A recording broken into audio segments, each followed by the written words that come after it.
تاریخچه پیوند سلول‌های بنیادی در جهان.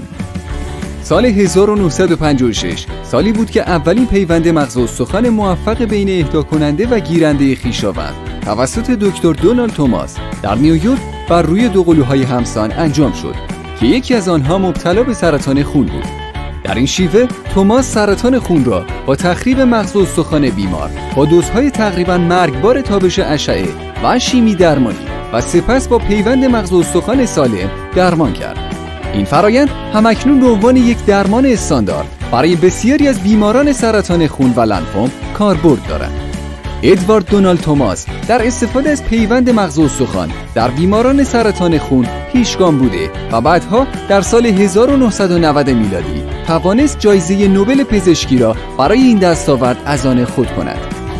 سال 1958 نخستین پیوند مغز استخوان در اروپا توسط یک سرطانشناس فرانسوی به نام ژورژ ماته بر روی 5 کارگر صنایع هسته‌ای اهل یوگسلاوی که مغز استخوانشان در اثر یک انفجار در مرکز هسته‌ای وینکای یوگسلاوی به شدت آسیب دیده بود انجام شد.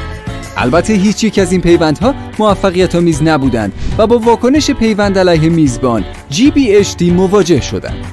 سال 1974 اولین گزارش درباره سلول‌های بنیادی منتشر شد.